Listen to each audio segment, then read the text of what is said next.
28 अप्रैल सोमवार। सभी दोस्तों के लिए शुभकामनाएं। दोस्तों, आज की आलमी खबरों में सदर डोनाल्ड ट्रंप ने कहा है कि अमेरिका और ईरान के दरमियान जौहरी प्रोग्राम पर मुज़ाकरात मस्बत अंदाज में जारी हैं और मुआहदे का कवी इम्कान है। 3 दौर की बातचीत में इक्तिसादी पाबंदियों के खात्मे और ईरान के जौहरी प्रोग्राम की पुरअमन नवियत पर तवज्जो दी गई है। ईरान ने यूरेनियम की अफजोदगी और बैलिस्टिक मिसाइलों पर कोई रियायत न देने को सुर्ख लकीर करार दिया है।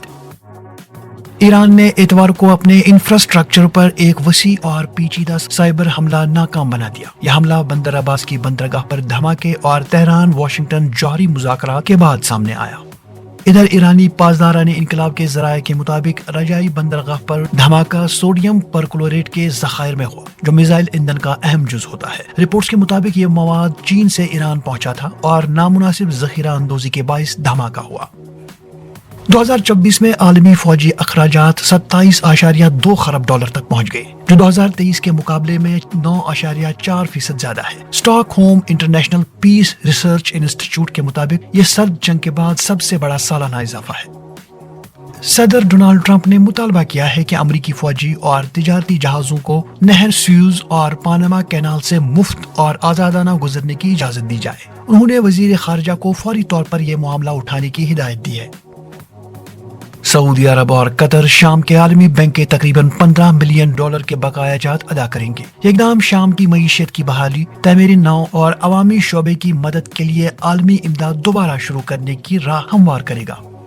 पेशावर पाकिस्तान के इलाके फंदू में जमील चौक के करीब एक गाड़ी पर फायरिंग के नतीजे में 7 अफराद जाम भाग हो गए। मकतूलीन शादी से वापस आ रहे थे। पुलिस ने मुकदमा दर्ज करके 5 मुल्ज़मान को नामजद कर दिया है और गिरफ्तारी के लिए कार्रवाई जारी है। इसराइली फौज ने ऐलान किया है कि यमन के हूसी बागियों का दागा गया मिसाइल इसराइली हदूद में दाखिल होने से पहले ही तबाह कर दिया गया। मिसाइल हमले के बाद बहीरे मर्दार के इलाके में खतरे के सायरन बजाए गए।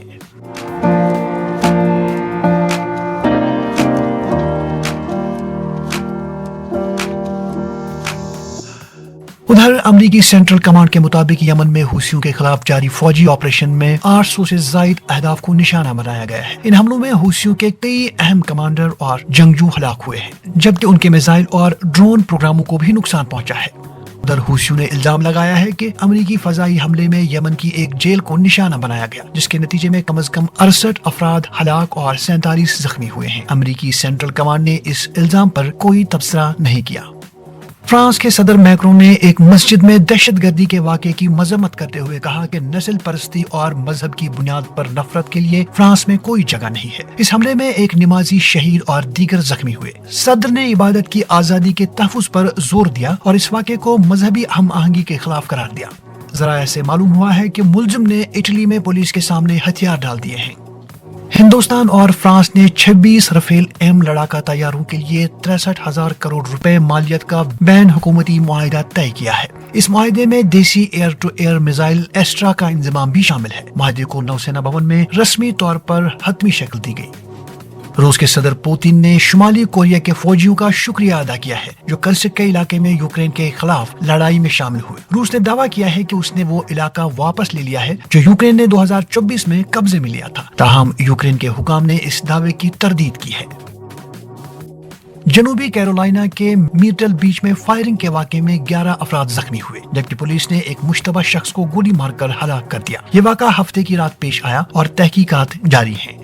यूक्रेन फौज घरेलू तैयार शुदा ड्रोन्स पर इन्हिसार बढ़ा रही है, खासतौर पर ऐसे वक्त में जब जंगबंदी मुज़ाकरात गैर यकीनी है और अमरीकी हिमायत में कमी का खदशा है। ये ड्रोन्स रूसी अफवाज पर हदफी हमले करने के लिए इस्तेमाल हो रहे हैं। अमरीकी वजीर खारजा मार्को रूबियो ने कहा है कि इस हफ्ते ये फैसला किया जाएगा कि आया यूक्रेन में जंगबंदी के मुज़ाकरात जारी रखे जाएं या दीगर अहम मामलात पर तवज्जो मरकूज की जाएगी। उन्होंने अमन मुआहिदे के इम्कानात पर उम्मीद और हकीकत पसंदी दोनों का इजहार किया है, लेकिन मुज़ाकरात की मौजूदा सूरत हाल पर मजीद तफसीलात फराहम नहीं की।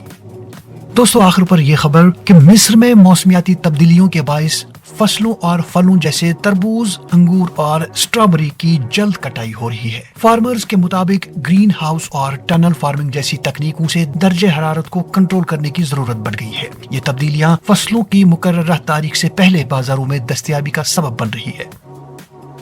तो दोस्तों, आलमी खबरों में आज के लिए इतना ही। चैनल जरूर सब्सक्राइब करें।